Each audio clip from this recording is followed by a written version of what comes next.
ఓం నమో నారాయణాయ. వారాహి అమ్మకు నమస్కారం చేసుకుంటూ, అమ్మవారి దయ, ఆమె చల్లని చూపులు మనందరిపై ఉండాలి అని చెప్పి మనస్ఫూర్తిగా కోరుకుంటూ ఈ రోజుటి వీడియో స్టార్ట్ చేస్తున్నాను ఫ్రెండ్స్. ఇక ఈరోజు వీడియోలో మనం చూడబోయేది ఏంటి అంటే, మనం ప్రతిరోజు వారాహి అమ్మవారిని ఎంతో ఇష్టంగా పూజిస్తూ ఉన్నాం కదండీ!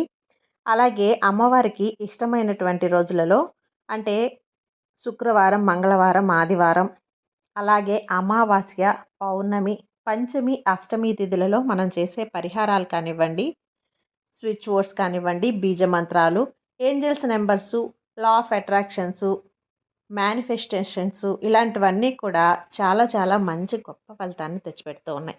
అలాగే ఈరోజు అమావాస్య, అమ్మవారికి ఎంతో ఇష్టమైనటువంటి అమావాస్య. పైగా ఈ అమావాస్యని మౌని అమావాస్య లేదా చోలంగి అమావాస్య అని కూడా అంటారు. ఇది 100 సంవత్సరాలకు ఒక్కసారి వచ్చేటువంటి అమావాస్య అండి. చాలా అతీత శక్తులు కలిగినటువంటి అమావాస్య. ఈ అమావాస్య రోజున రాత్రి 7 గంటల నుంచి అర్ధరాత్రి 12 గంటల సమయం దాకా మనం ఉప్పుతో కనుక ఇలా చేస్తే వద్దన్నా కూడా డబ్బు అనేది మనకు వస్తూనే ఉంటుంది. మనం ఇంతకుముందు వీడియోస్లో కూడా ఉప్పుతో మనం పరిహారాలు అనేటివి చాలా చేసాం. కల్లుప్పుతో మనం చేసే ఏ పరిహారమైనా కూడా మనకు అద్భుతమైన ఫలితాన్ని కలిగిస్తుంది. మనం ఒక దిష్టికి వాడచ్చు. అలాగే మన ఇంట్లో లక్ష్మీ దీపం అంటే ఐశ్వర్య దీపం వెలిగించుకునే ఉప్పు దీపాన్ని వెలిగించుకోవచ్చు. ఇంకా మనం ఆ ఉప్పుతో మనం చేసే పరిహారాలన్నీ ఇన్ని కాదండి. ఉప్పు అనేది మనకు లక్ష్మీదేవి స్వరూపం. రాళ్ళ ఉప్పుని మనం లక్ష్మీదేవి స్వరూపంగా కొలుస్తాం కాబట్టి ఉప్పుతో చేసే ప్రతి పరిహారం కూడా మనకు ఫలిస్తుంది. లక్ష్మీ కటాక్షాన్ని మనకు చేకూరుస్తుంది. ఈ అమావాస్య అనేది మనకు ఈ సంవత్సరంలో వచ్చినటువంటి మొదటి అమావాస్య. కాబట్టి ఈ అమావాస్య రోజున కల్లుప్పుతో మనం ఇప్పుడు చెప్పుకోబోయే పరిహారం చేసినట్లయితే మనకు ఒక్క రూపాయి మన చేతిలో లేదు అనుకున్నా కూడా అలాంటి అంటే కూటికి లేనివాడు కూడా కోటీశ్వరుడు అవుతారు అంటారు కదా! ఆ విధంగా మనకున్నటువంటి దరిద్రాలన్నీ కూడా తొలగిపోతాయి. మనకు డబ్బనేది వస్తూనే ఉంటుంది. అద్భుతమైన ఫలితాన్ని పొందుతాం. కనుక అందరూ కూడా ఈరోజు ఈ ఉప్పు పరిహారం చేసుకోవటం వల్ల సకల దరిద్రాలు తొలగిపోయి ఐశ్వర్యం అనేది కూడుతుంది. చాలామంది కూడా బాధపడుతూ ఉంటారు. కష్టాలు పడుతూ ఉంటారు.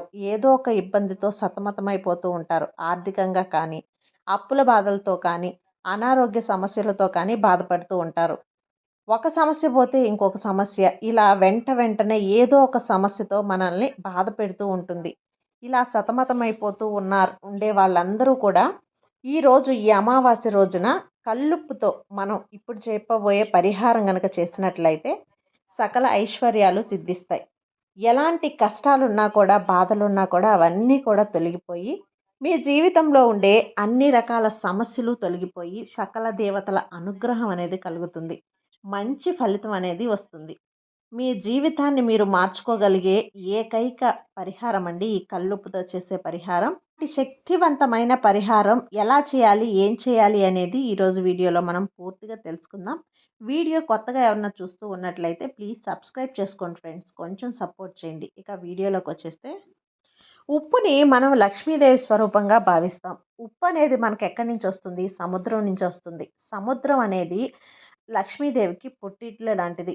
అలా పుట్టింటి నుంచి వచ్చే ఈ లక్ష్మీ స్వరూపంగా భావించే కల్లుప్పుతో మనం చేసే చిన్న పరిహారం కూడా మనకు అద్భుతంగా ఫలితం ఉంటుందండి.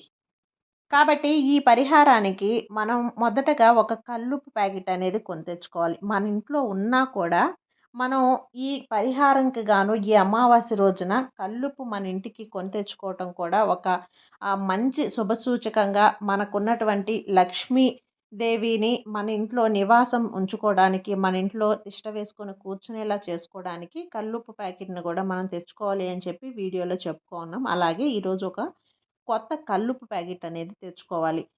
దాంట్లో మనం చేసే పరిహారాలు అప్పుల బాధలతో, అలాగే డబ్బు సమస్యలతో దిగులు పడుతూ ఉంటారు కదా! ఇలా అప్పులున్న వారికి కానీ, డబ్బు సమస్య ఉన్న వారికి కానీ, ధనం చేతిలో నిలవట్లేదు అనుకునే వారికి కానీ, వచ్చిన ఆదాయం ఖర్చయిపోతుంది అని బాధపడేవారు కానీ, అప్పులు తీర్చలేకపోతున్నాము, అప్పుల వాళ్ళు గొడవ చేస్తూ ఉన్నారు అని బాధపడే వారికి ఈ ఉప్పు పరిహారం బ్రహ్మాస్త్రంలా పనిచేస్తుంది. ఉప్పు అనేది మనకున్నటువంటి నెగిటివ్ ఎనర్జీని అంతా కూడా తీసేస్తుంది. మన జీవితంలో ఏదైనా సరే దుష్ట శక్తులను ఇలా వీటి దరిదాపుల్లో కూడా రానీయకుండా ఈ ఉప్పు పరిహారం అనేది ఉపయోగపడుతుంది. ఈ పరిహారాన్ని అమావాస్య రోజు రాత్రి అంటే సరిగ్గా 7 గంటల పైన అంటే బాగా చీకటి పడ్డాక మనం చేసే పరిహారాలు కూడా వారాహి అమ్మవారికి బాగా చీకటి పడ్డాక మనం చేస్తే గనక అవి మనకు అద్భుత ఫలితాలని ఇస్తాయి. రాత్రి 7 గంటల నుంచి పైన చీకటి పడ్డాక ఒక బౌల్ అనేది తీసుకోవాలండి. ఒక గాజు బౌల్ ట్రాన్స్‌పరెంట్‌గా ఉండే గాజు బౌల్ అనేది తీసుకోవాలి. అంటే 2 పిడికెళ్ళు ఉప్పు అనేది దాంట్లో పట్టే విధంగా ఉండాలనమాట. అంత మాత్రం బౌల్ అనేది తీసుకోవాలి. మాకు ఇంట్లో గాజు బౌల్ లేదండి అనుకుంటే స్టీల్‌దైనా తీసుకోండి. కానీ ట్రాన్స్‌పరెంట్‌గా ఉండే గాజు బౌల్ అయితే కనుక చాలా మంచిది. దాంట్లో 2 గుప్పెళ్ళ ఉప్పు అనేది పోసి ఆ ఉప్పు పైన 7 యాలకులను తీసుకోవాలి. ఈ తీసుకున్న యాలకులను ఆ బౌల్ ఉప్పు పైన గుండ్రంగా 7 యాలకులను గుండ్రంగా పెట్టుకోవాలి. అలా గుండ్రంగా పెట్టుకున్న తర్వాత యాలక్కాయలంటే మనం లక్ష్మీదేవికి ఎంతో ఇష్టం. లక్ష్మీదేవి స్వరూపంగా భావిస్తాం. మనకు లక్ష్మీ కటాక్షాన్ని కలిగించేందుకు, ఐశ్వర్యాన్ని పెంపొందించేందుకు యాలక్కాయలనేటివి చాలా బాగా ఉపయోగపడతాయి. ఆ తర్వాత ఒక రూపాయి బిళ్ళ అనేది తీసుకొని వీటి మధ్యలో పెట్టాలి. రూపాయి బిళ్ళ అంటే ధనంతో పరిహారం చేస్తే గనక ధనం ఖచ్చితంగా మనకు అట్రాక్ట్ అవుతుంది. ఈ విధంగా రూపాయి కూడా మనం పెడితే మనకు వేలు లక్షలు కాదు కోట్లు కూడా వస్తాయండి. లక్ష్మీదేవి స్వరూపం గనక మధ్యలో రూపాయి బిళ్ళను పెట్టండి. ఆ తర్వాత ఈ ఉప్పు బౌల్‌ని ఒక్కసారి ఇల్లంతా కూడా చుట్టుకొని రావాలి. మీ చేతుల్లో పట్టుకొని ఇల్లంతా తిప్పి bathroom, bedroom, hall, kitchen, balcony అలాగే బెడ్‌రూము దేవుడి గది ఎక్కడైనా సరే ఇల్లంతా కూడా చుట్టుకొని దాన్ని తీసుకొచ్చి అన్ని గదులు తిప్పిన తర్వాత ఆఖరిలో దాన్ని తీసుకువెళ్ళి పూజ గదిలో ఉన్నటువంటి మన అమ్మవారి ఫోటో ముందు లక్ష్మీ అమ్మవారి ఫోటో కానీ, వారాహి అమ్మవారి ఫోటో కానీ ఏ ఫోటో ముందైనా పెట్టండి.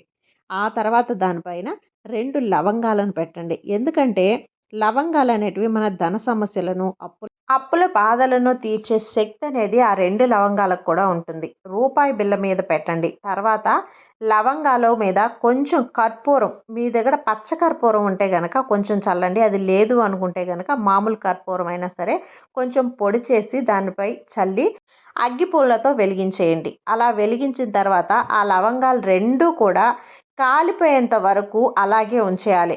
అలా కాలుతూ ఉన్నప్పుడు మీ మనసులో ఉన్న కోరిక అనేది దేవుడితో చెప్పుకోవాలి. మీ సమస్య ఏదైనా కానీ ఆరోగ్యపరంగా బాధపడుతున్నారా?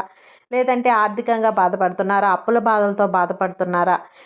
ఏ సమస్య అయినా సరే మీరు దేవుడితో చెప్పుకోవాలంటే అమ్మవారితో మీరు మనస్ఫూర్తిగా మీ బాధ అనేది మనసులో ఒక్కసారిగా చెప్పుకోవాలి.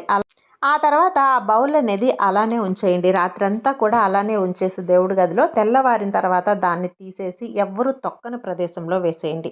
ఇలా చేస్తే గనక మీ ఇంట్లో ఉన్నటువంటి మీ ఒంట్లో ఉన్నటువంటి నెగెటివ్ ఎనర్జీని అంతా కూడా తీసేస్తుంది. మీరు ఒక ఉత్సాహంగా మీ బాడీ అనేది కొంచెం ఫ్రీగా ఏ పనైనా చేసుకోవటానికి నెగెటివ్ ఎనర్జీ అంతా పోయి హ్యాపీగా ఉంటుంది. మీ ఇంట్లో ఎటువంటి దుష్ట శక్తి, నెగెటివ్ ఎనర్జీ, దిష్టి దోషాలు ఉన్నా కూడా అవన్నీ కూడా తొలగిపోతాయి. ఈ విధంగా పరిహారం అనేది ఉప్పుతో మనం చేస్తే కనుక ఈ అమావాస్య రోజున మనకు అద్భుతంగా ఫలిస్తుంది.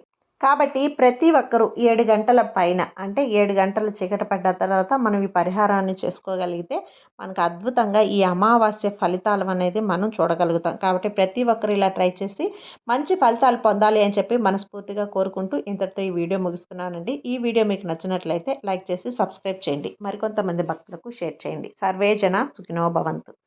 జై వారాహి మాత.